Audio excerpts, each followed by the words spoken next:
Devin Di Dakta lights fire with RR. Long time me want a man like you, fi come revel me RR. Bogdanovich unveils plans to re-energize the greatest reggae show on earth, Reggae Sumfest. Dancehall pioneer Charly Chaplin, believe it or not, brings his first ever music video to our stage.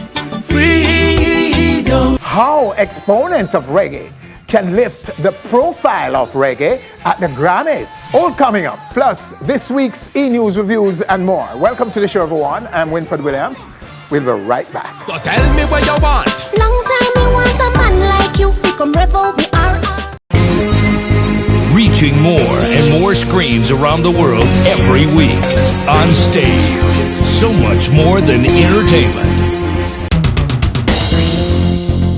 Welcome back. Heavy dancehall and reggae presence on Billboard Hot 100 right now. Much has been made about the success of Rihanna's work, a dancehall-infused track that has broken records for the Bajan artist, who recently surpassed the Beatles for the most weeks at #1 on the Billboard Hot 100 chart. But what is perhaps overlooked at the moment is the strong dancehall presence elsewhere on the coveted publication. Like Sia and Sean Paul climbing the chart slowly with Cheap Thrills, which now sits at number 47. Also of note is Justin Bieber's Sorry, and the dancehall influence there is hard to deny. The track, after months on the charts, sits at number 21. Skip a few places down the chart to number 76, and Major Lazer featuring Brick and Laces and Nyla with Light It Up is also helping to maintain a dancehall presence in mainstream America. Not to be left out is Selector Fire Lace, whose turn-up slang is heavily featured on Kanye West's single Waves, which recently peaked at number 71 on the Hot 100. Also of note is the new Billboard 140 trending chart, which gathers up-to-the-minute data from Twitter on trending music shares and mentions. On this chart, of the 12 releases on Beyoncé's new album Lemonade, her reggae-infused song titled Hold Up has the highest placing, peaking at number 1. Similarly, Drake's track Controller featuring Popcorn is also a trending track and also peaked at number 1. Lots going on for dancehall in mainstream America. And if the several dancehall acts featured on Drake's new album Views is anything to go by, the wave shall continue. And these are the videos making our video stage this week. Soothing and refreshing sounds from Christine Alicia. This one is called Hand Over River. Hand over river, like a bridge take you over, more than a brother. I'll stick close, help you move on, just like a sister. When you clothes can't fit no more, and your shoes make your toes them sore.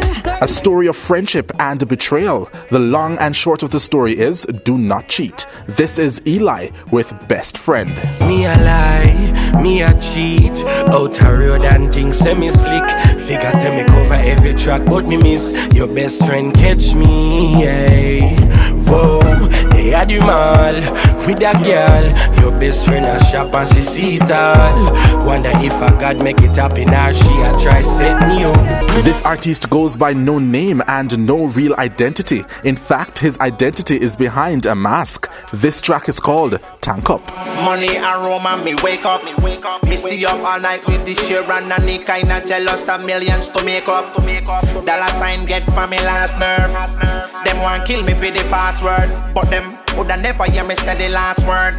Early bird catch the last word. Money man a pre-tank up. See the bad mind, them a pre they want we bankrupt.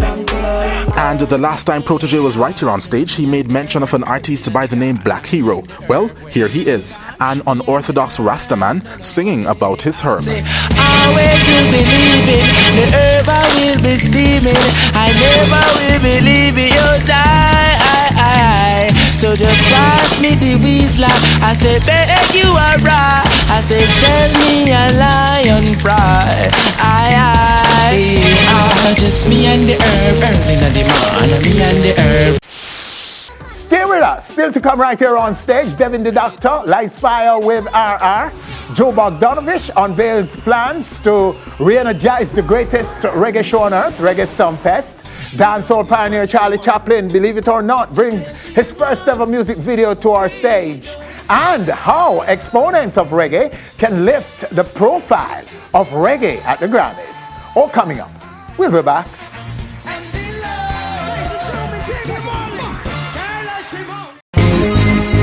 Reaching more and more screens around the world every week. On stage, so much more than entertainment. Welcome back. The Reggae Grammy Award has been cloaked in controversy ever since the category was created in 1985. Controversy primarily about who gets nominated and how the winner of the coveted trophy is determined. A major contributing factor to the hullabaloo is lack of understanding in the reggae space about how the system works.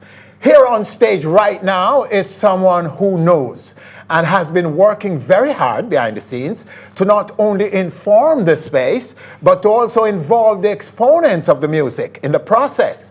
She is Christy Barber, a Grammy-nominated producer who held executive positions in some of the biggest record companies on the planet. Christy Barber, right now, right here on our stage. Chris. Hi. So good to have you. Yeah. Finally, Glad Chris. to be back. Okay, so all right. So expound for me a little bit on your reggae credentials. Well, I've actually, my reggae credentials, I've been in the, well, next summer it'll be 25 years I've been in the music industry, in the reggae music industry. And I've worked at many major labels in the US, and from Columbia to Capitol to Elektra to Island Jamaica to Def Jam Universal and VP Records as well. I've worked there a few times too, and worked with every artist that you can imagine, from Supercat to Buju Banton, Beanie Man to Damien and Steven and Marley. You name it, I've pretty much worked with them. Okay, so you've been working to change things as far as the status of reggae is at the Grammys. Am I correct in putting it that way? Yep, since like 2004 and 2005. Okay, yeah. Take it away and tell us what you're doing, what you've been doing. Well, when I started to, I was nominated for a Grammy for Def Jamaica when I worked at Def Jam at Universal, and I started to work a lot with the Recording Academy, and I've worked on several projects that have won Grammys, so I have about 10 different Grammy certificates. So, and just always been in love with the Grammys since I was a child, so I always was interested in how the process works. And I started to get involved more with the Recording Academy and found out that there's a lot of problems that we have with the with the voting process, and a lot of people weren't educated on how the whole thing really worked, and I really wanted to become an expert in it and educate people, especially in my genre, in reggae, exactly of the problems that we have in our necessary category, ways to fix it and ways for people to get educated to just kind of trying to change it. So I've been doing media on this for about 10 years now, and this year has been we've had a very big achievement this year in it, but it's been slow moving, but you know, I stay the fight, and whoever wants to learn about it, I'm willing to teach them. All right, because yes, we've noticed a difference this year. Yeah. We could recognize 4 or 5, at least 4. Right. Of 5 nominees, people would say, yeah, these guys deserve to be nominated. Right. And they were familiar, most of them, to the reggae crowd, Yep. especially from the Jamaican perspective. So what did you do to change that? Why is it now why does it take so long for there to be a difference? Well, the several issues that we've had within our category is one, the problem is when I started this about 10 years ago, there was only one voting member on the island of Jamaica. Yes. And so people weren't understanding of the process, what creative credentials meant, how they actually were able to become a voting member. Nobody really knew about it. So that's why that happened. Not to mention, about 10 years ago, there was only maybe 15,000, 20,000 voters in the overall academy. Yes. So the situation is that the people who you have 120 categories, and the people who come over to our category are not great. It's not a great amount of numbers.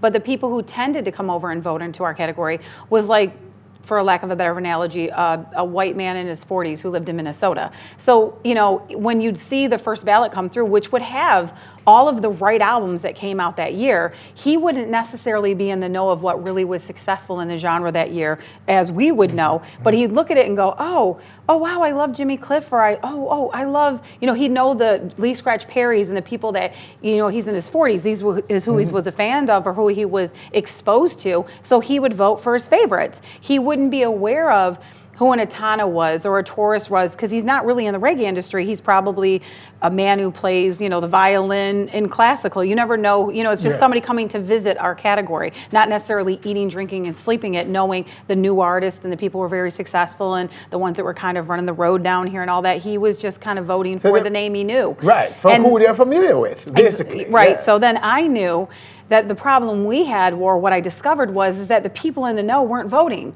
It was the people that were fans of the music, but were only exposed in fans of the people, of the names they recognized. Okay. So a lot of times, we had that problem in our category more times than I care to count, that was, the name recognition thing is really a problem for But why weren't they voting? Was it because they're not members of NARAS? Well, the Recording Academy, yeah. I mean, like I said, when I started this campaign, there was one voting member on the island of Jamaica, and Jamaica is where the bulk of our industry is. This is where the bulk of anybody with the creative credentials that we have, the majority of the people, especially 10 years ago, sat here in Jamaica. You know what I mean? So if you only have one voting member, you have to think, well, who are the people who are actually voting? You know what I'm saying? So it obviously were people that really were a part of our industry. There were some, because I've been a voting member for over a decade, but that's just a handful of people. It wasn't the amount of people that we need to actually represent. Is there our a limit category. on how many people can become members? No, not at all. No not limits? at all. No. The Recording Academy is the foundation.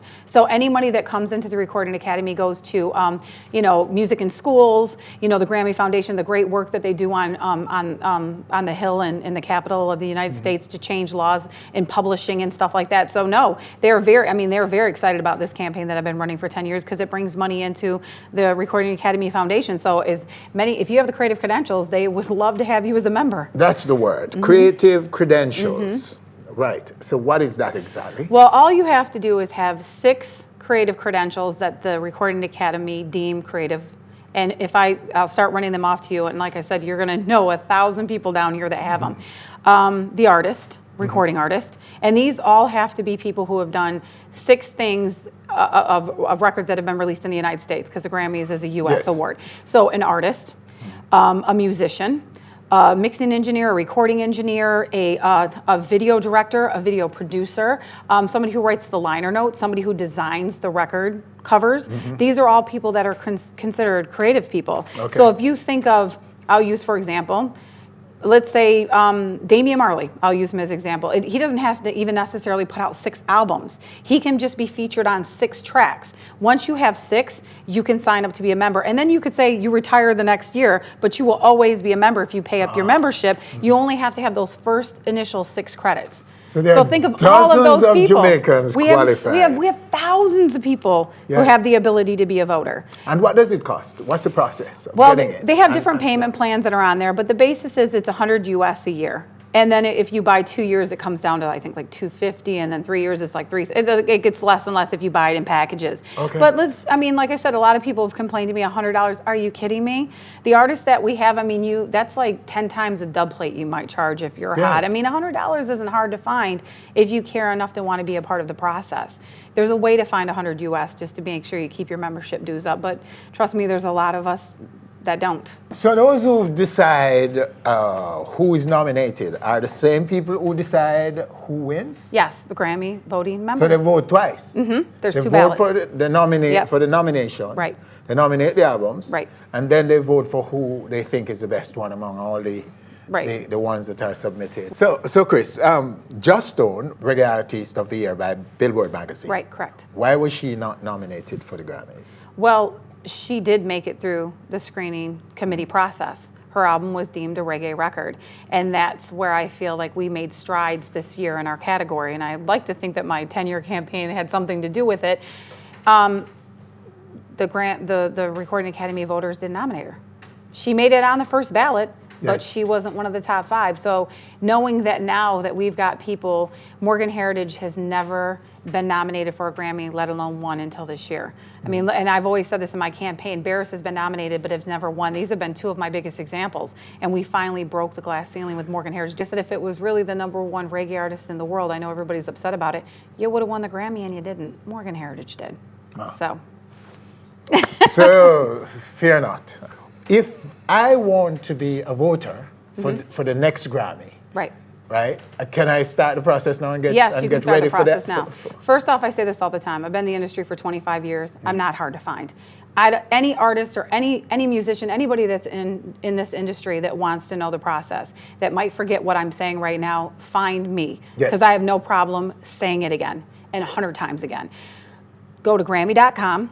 The membership form is right there. You have to have 6 creative credentials, and very importantly, what the Grammys will accept is you have to have a CD booklet that has your name as that credit, or they do acknowledge a .com site called allmusic.com. So you do have to. You can't just put an application. Oh, I've produced these records. You have to show proof. Yes. So the proof they accept are CD booklets.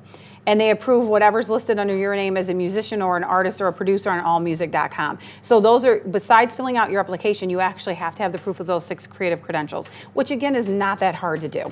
And then you pay your membership right there and boom, you're a voting member. It's that simple. All you have to do is have 6 published work. Yep. That's it.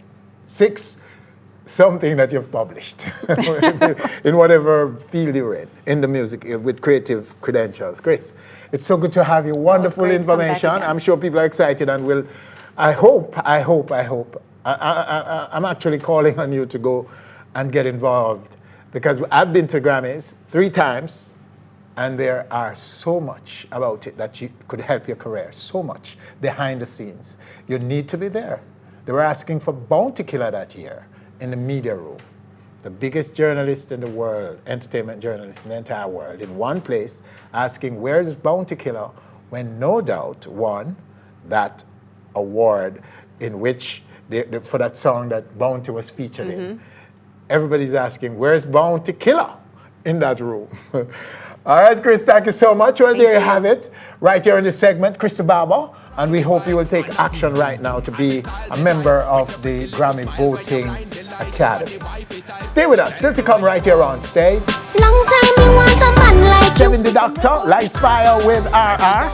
Joe Bogdanovich unveils plans to re-energize the greatest reggae show on earth, Reggae Sumfest. And dancehall pioneer Charly Chaplin, believe it or not, brings his first ever music video to our stage. All coming up.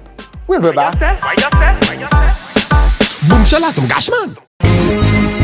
Reaching more and more screens around the world every week.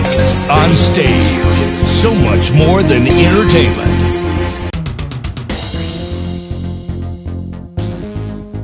Welcome back. When opposite sexes in reggae and dancehall come together on a track, the result is usually F-I-R-E, fire. Long time you want a man like you. Come revel me RR. A winning formula that the young, hot and hype guests in this segment are putting to the test. Devin Di Dakta and the curvaceous, curvy R and R.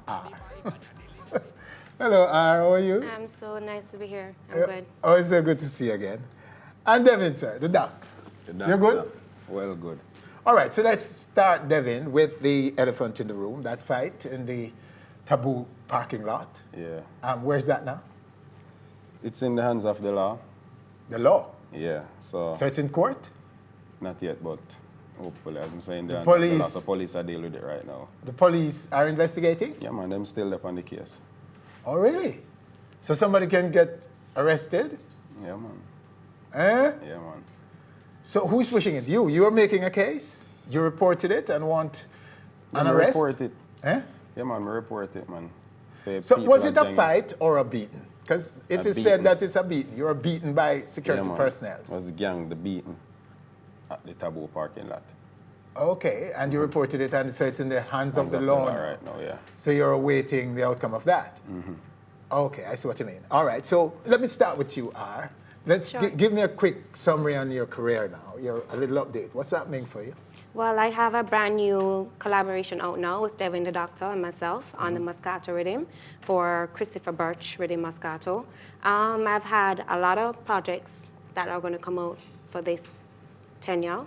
I'm very excited about it. A lot of work was put in for 2015, so I'm going to manifest for 2016. So I'm really excited about that. Yeah, because your previous collaborations with Sizzla as well as Mavado. Where are those? how did they do? They did well. They're actually still doing well because even the Crazy in Love remix video as well as song is doing tremendously well in the Europe market. And actually in the African market, I should say Ghana and so forth, is actually taken on to that one, which is with Sizzler. So I'm really excited about that. Okay, so where you seeing the doctor here? It's charm, charisma, I don't know. Yeah, okay. All right, and in terms of talent? But I can say the mastermind behind this collaboration was actually the producer, Christopher Birch. He had a track and he visualized both sounds and thought it would work well, and it's a fire track. Ah, nice. And a lot of fire.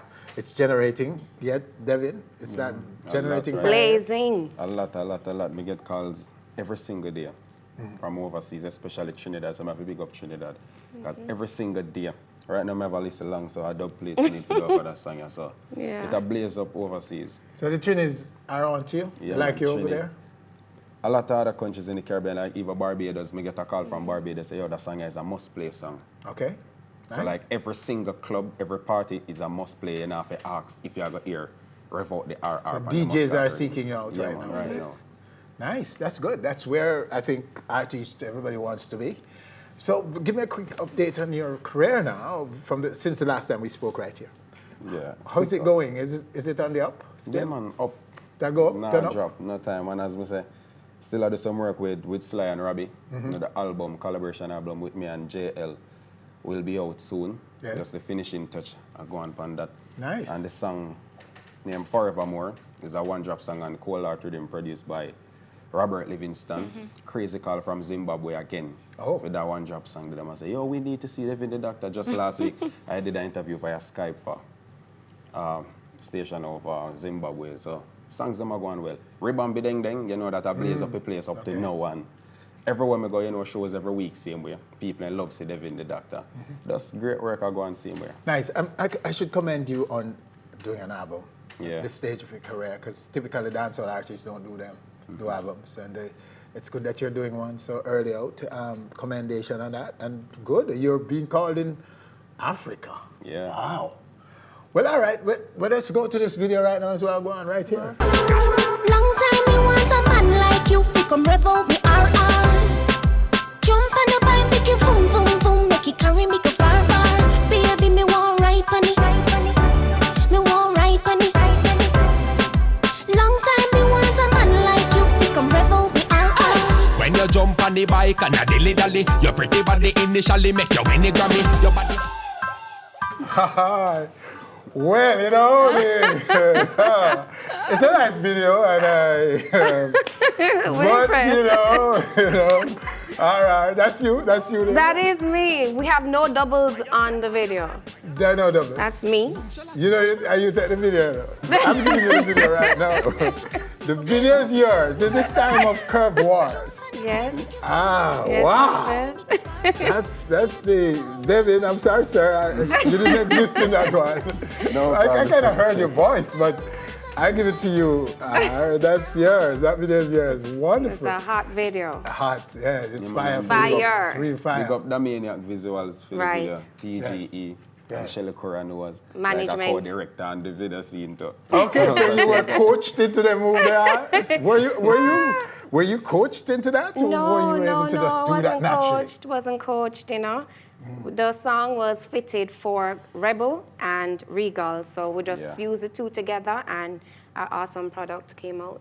So, sir, Devin, the next place you go, I suppose you will be on the new Sumfest, right? Yeah. You're booked already. Yeah, man, SunFest up and That's ready. a big deal for you. Big Both deal. of us. Major. Both of you. Right. You're We're on going to too? be performing the song. Yeah. Oh, wow. Rev out the RR, so that's a good, Yeah, and massive stage. That's the first. And the performance, Yes. I'm really having in mind I'm going to bring forth to SunFest. Never seen yet on Before. SunFest stage. Okay. I don't think you need to do really much with that. some Whatever. drum You don't have to do much, you know. But Yeah, man. whatever, sir. I applaud you, both of you, for this effort. It's well done. I Thank you. believe it's going to do the trick. And the fire will be spreading, I suspect. Yes. And we can only look forward then to the big one at Reggae Sumfest. Yes. Thanks for coming and sharing it Thank with you us. so much for having us. All right. Well, there you have them right here on stage. Devin Di Dakta and RR. Wow. Stay with us. Still to come right here on stage, Charly Chaplin with his first, believe it or not, music video. And later, Reggae Sumfest, the new Reggae Sumfest. Joe Bogdanovich will be here. We'll be back. Jump on the bike, make you boom, boom, boom, make it carry me go far, far. Baby, me want right on it. Me want right on it. Reaching more and more screens around the world every week. On stage, so much more than entertainment. Welcome back. Foundation Dancehall DJ Charly Chaplin has just produced his first music video ever. Freedom. The artist who played a pioneering role alongside Josie Wales and Brigadier Jerry in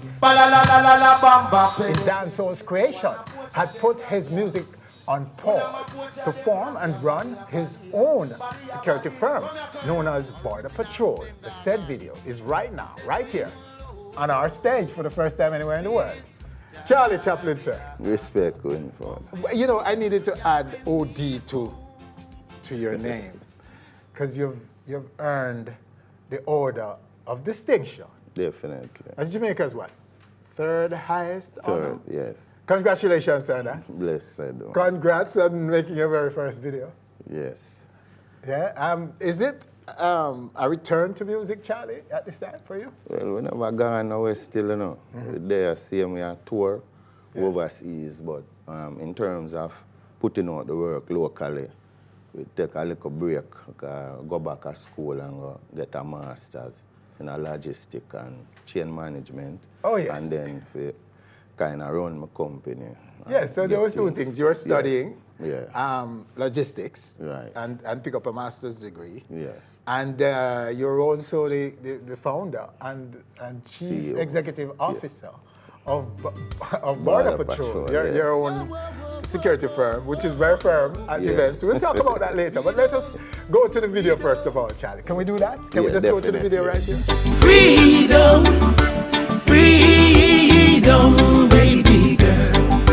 Freedom is what she wants. She says she wants freedom, freedom, baby girl. Freedom is what she wants.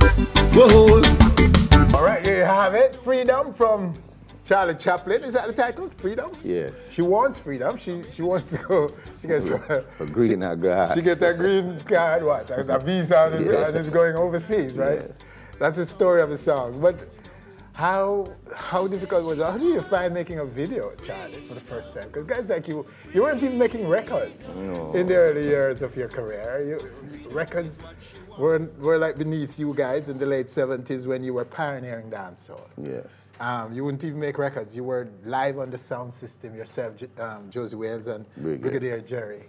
And right now you make what does it feel like to make a video? Well, it's a good experience because when we summarize, is if you have 2 books and you give 2 children to read and one having picture and the next one just having writing. The one with the picture kind of grasp more.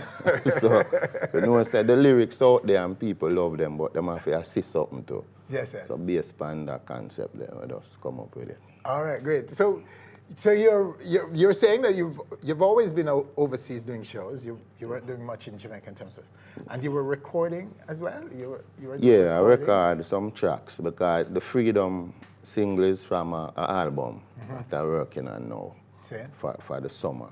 So I keep recording, you know, and putting things together for when the right moment comes. Okay. All right. So talk about Border Patrol for me. The security company. How big is it and how is it doing? Well, Border Patrol is a household name. Yes. You know, and when you talk about security with integrity and well-trained security, Border Patrol. Oh, yes. We do a lot of events, Sumfest, we do Jazz Fest thing. You just name it, Beanie Man, Summer, Sizzle, anything. And you know, we work alongside the police force. Yes. And we do CPO to close protection officers for a couple of ministers and so on. So You know, it go on all it on. And speaking of, let's go back to the music now, because in this record, you're actually singing. Which we didn't know. You would do little anecdotal touch of singing in the past, Charlie, but you're singing out a song here. Yeah. Yeah. Is that a first? thing, man. Is that first or what? Is it? Yeah, the first. The you know, full yeah, record with you singing? Yes. Because you're a DJ, man. Yeah, definitely. You were a DJ. And let's go back real quick now, to the late 70s, when you guys were pioneering dancehall. In that time, the music space was dominated by artists who were now too big for Jamaica in a sense. And they were mostly, in my reading of it, mostly overseas touring. The Dennis Browns and the Greg Isaacs and Bob Marley and all of these guys. Michigan and Smart. All of them gone foreign now. But the youths in Jamaica wanted something fresh. Because reggae, which came about in '69, was the sound of the day, the mainstream sound locally. Definitely. But the kids in Jamaica wanted something fresh. Because as you know, every few years, Jamaica wanted to change it. So late 70s, you guys started to experiment on the sound system. A lot of experimenting with the bass key. The bass key. Right? You play with it and mix me. And you and Josie Wales and Briggy became superstar. And I can't overemphasize that. And when we talk to kids about that you guys were a superstar, you were who the youngsters looked to. And everywhere you dance were, full up. On a Friday, a Saturday night, on weekends, the kids would flock there. Yeah. And then Barry Gordon started to do live broadcasts with some of your stuff. Right. I mean, I'm alone talking here because I was around then and We're so young, you know a lot. we know a few things about that. But that was the germination of dancehall, the genre. Yes. Where everybody are do right now. So correct. It is the genre because at the time, some will say dancehall existed before. The physical space existed before. Yeah, dancehall is a era where you're going. Go dance on Saturdays. But a genre, a whole new style of music. And lifestyle to match, attitude and the rest of it. Yes. You guys were pioneering with it, and you wouldn't make records. Why weren't you making records at the time? We were so busy. We couldn't get no time for make no record. But wasn't it that you couldn't be, every man had to be on a sound? Yes. And you cannot play a DJ record, not you? We couldn't play like a DJ record, but we play Monday, Wednesday, Thursday, Friday, Saturday. Yes. And the only day I forget was Tuesday. Yeah. And that time we gone a river and gone all meds. And as them day they done, with night day, stir off right around the island or overseas. The demand was endless. Big, yeah, it was big, man. And there was a little yellow guy, yellow man, right? Who, in my view, he would come to the dance. Yeah. And pick off a piece of lyrics. And make some tune. And make a tune and drop it on a record. So to him know when I record, him just record. Record in the style. Yeah. Okay. And then dancehall became a big thing and recording became the norm. Yeah. How do you see dancehall, Charlie, at this time? Were you looking at it to be as big as it is right now? Yeah. The vision we have for dancehall, we know for a fact that this music was gold. Yes. Right? And the way we experiment with it and the sound and the way we ride the rhythm and thing. We know say the foreigner them want it. And the youth them we do dancehall now. We rate them other from the load lyrics, you know, as a culture where them grew up. You can't escape that. But them still have something going. And all of them are my soldier. Whether them talk slack or culture. Them a do a thing where them nah rob no man and kill no man. People are talk about dancehall that influence crime. No go so.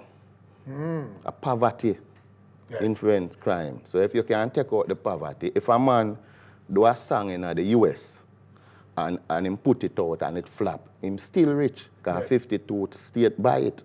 So him still make a money. If we do a song and it flop, the man them not make nothing. So them have to move to other means of getting things. But dancehall is a thing where are the real thing now for teach people. Children now listen to teacher. Them now listen to them mother and father. But every man now listen CD. So you must talk to them through the CD. Okay. So that's where the government for kind of get in and put in some So cash in it. wouldn't the artists, some of the more advanced ones, the ones who know better, be put on the spot to help with this, to help to inspire youth and to make them, for example, understand that education is maybe the best way out? It's hard because each man to his own. Me and you can sit down here so and say, boy, Tom not do this and Aaron not do that. But do we provide the tenacity and the forum for them to operate inside? Okay. No, we don't do that. We don't have no dancehall university. We don't have nothing. You will see a man come with a little thing, but a hustle him a hustle. We are the real thing. And if we don't careful, the foreigner them are going to take over dancehall, take over reggae, and see them clean it up. The social infrastructure now. Yes, because the only thing we have over them, is a little divinity in our voice. Them can't find that. But them have everything else. Yes, but right now, dancehall could never be bigger, and I don't know if Jamaicans are paying attention, because right now, dancehall is now almost dominating mainstream American music, international music. Yeah, but them don't make it look so. Right. No, if them do a song with one of our artists, our artists are going like say it big, because them do a song with them must jump say it big, because them do a song with authentic dancehall artists. Of course. Charly Chaplin. Wow, we could talk forever, Bridging. You know that. We can talk forever, Bridging. A nice little chat. We appreciate you coming and talking to us, and for you to drop a music in the space right now. And I don't know if it's part of a wider project, is it? Yeah, man. The album will come and we got get busy now. All right, sir. Well, we'll look out for it. Blessed. Thanks again, boss. All the best. All right, there you have him right here on stage. Dancehall pioneer Charly Chaplin on our stage. Still with us, still to come, Bogdanovich will be on the set, and he's talking Sumfest. Yes, man, come here. What are you? Big buyout of Sumfest Guan, and Bogdanovich is the man in it. So let's talk to him after the break, okay?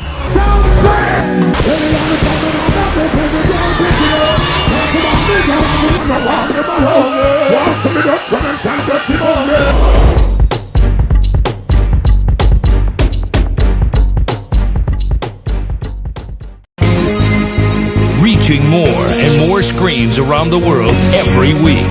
On stage, so much more than entertainment.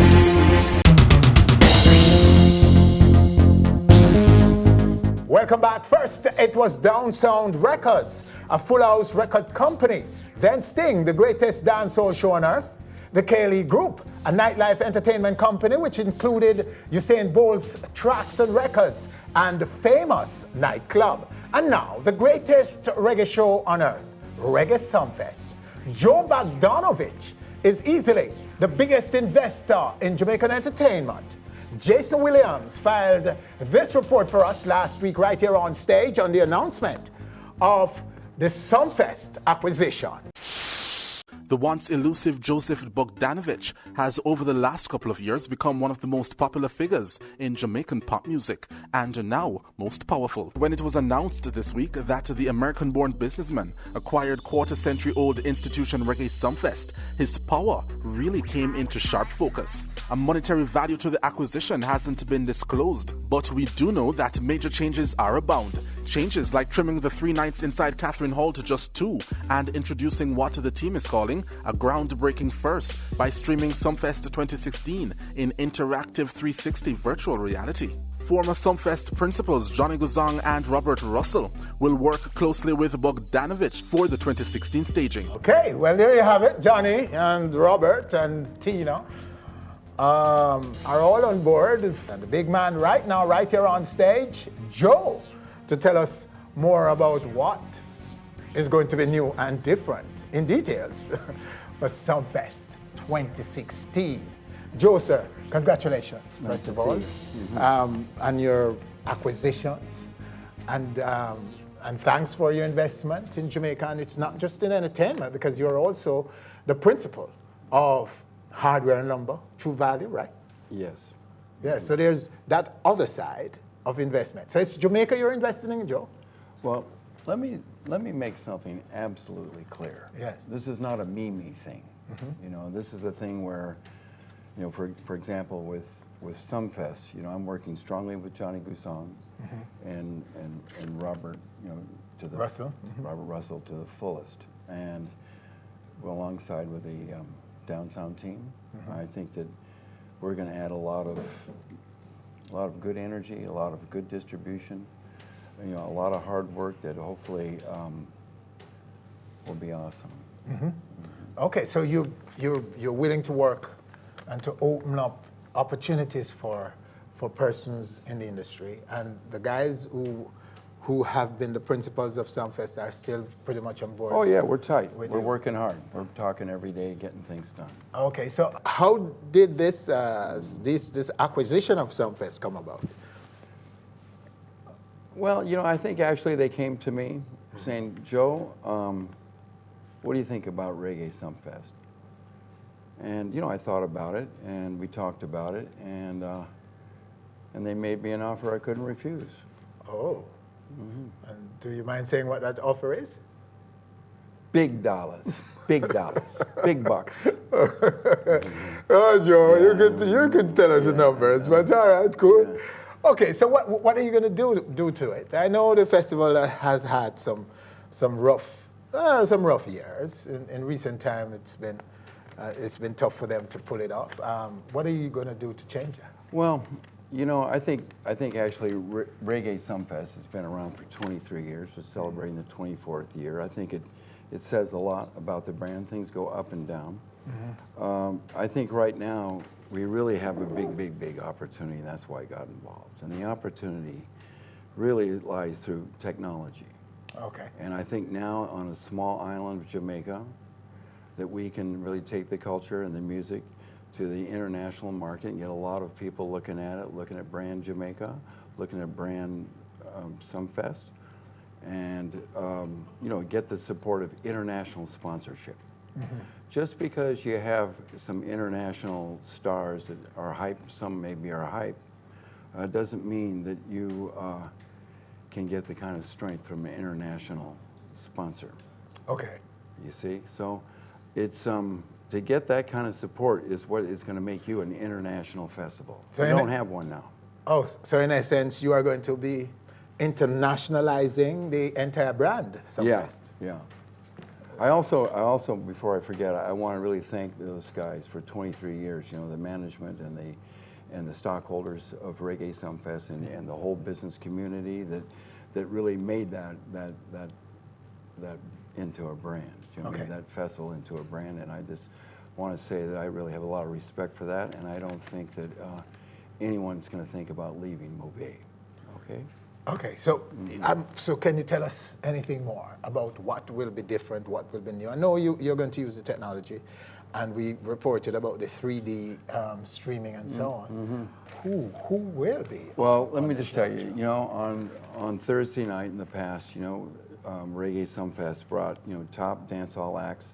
This year we're putting it on Friday, and we're going to continue that tradition. We have most of the acts all signed right now. Okay. And I'll just, you know, that's who they are.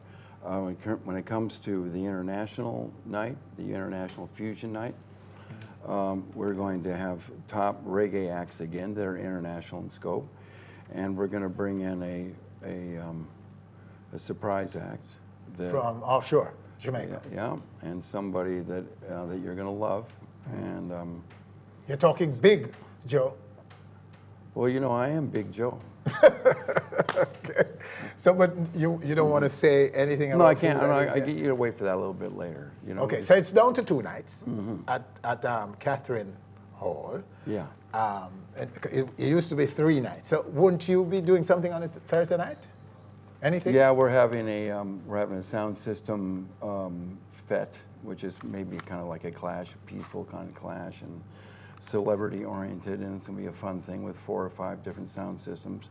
What we've done this year is reduce the live entertainment to 2 nights, and then we have parties for 3 nights during the week, of which one will be a clash with some sound systems, a friendly one. Okay, so it's not really 2 nights, 2 nights of concerts. Yes. But one sound system it's night. still 3 nights at Catherine Hall. That'll be at Pier 1, by the way. Oh, that will be at Thursday Pier night 1. will be at Pier 1. Thursday night won't be at Catherine Hall. No, Pier 1. Pier 1. And it's going to be, you know, it's going to be a nice kind of club thing, a party thing. It's going to be, you know, entertaining. A lot of people will be there to entertain. Oh, I see. Okay, so, and you told me before we came on that most of the acts are already signed? Is that true? Yeah. So no, we drop them. We have a strategy to do this kind of thing, you know. Okay. So pretty much, fans of Sumfest should go now and book their tickets because Sumfest is on. Well, the tickets are on sale. You can get them online right now. And they really okay. So tickets are on, Yeah. and you can buy, and details will be forthcoming, of course. Oh yeah. All right. So let's look at Sumfest now and try to compare it with some of the previous acquisitions that you've done. Sting was only 1 year. 2 years. 2 years. It was 2 years. 2 years. 12 and 13. Okay. And what's different with that acquisition and this one now? Why should anyone believe you're more committed to this one over, say, Sting? Well, you know, I love Sting, and I love the whole, you know, theatrical aspect of Sting, and I think that the whole world loves that. And when I got seriously involved in 2012, the brand was in financial trouble. Yes. And, you know, being challenged from all over the place, and I just made a decision that I could not allow that great Jamaican brand to go down. Okay. So I got very much involved, and, you know, So that was more of an emotional decision to help the brand, rather than a proper investment with that's right. Due diligence and so on. Yeah, You just throw some money at it to help it. I wasn't throwing money. I was a shareholder, and we had some ideas about how to develop the brand. But it was a pretty quick decision because that couldn't happen. But then 2013, you know, we took it to 179 countries, but, you know, via pay-per-view. Didn't have one breakdown. Great entertainment, and then I got to the point where I said, well, you know, this brand is on its feet. Okay. You know, it's on its feet. It was well received. It wasn't going down. It wasn't having any negativity wasn't associated with it any longer. So I did my job. And then I had other things to have to do. I have some other business ventures I have to do. So why am I here now with this particular brand? Is because Reggae Sumfest is a very, very good premium brand in music. And I have a mission for reggae music and dancehall. And I think that the concerts is becoming a very big business internationally, not just with reggae, but with international acts like you've seen on the air.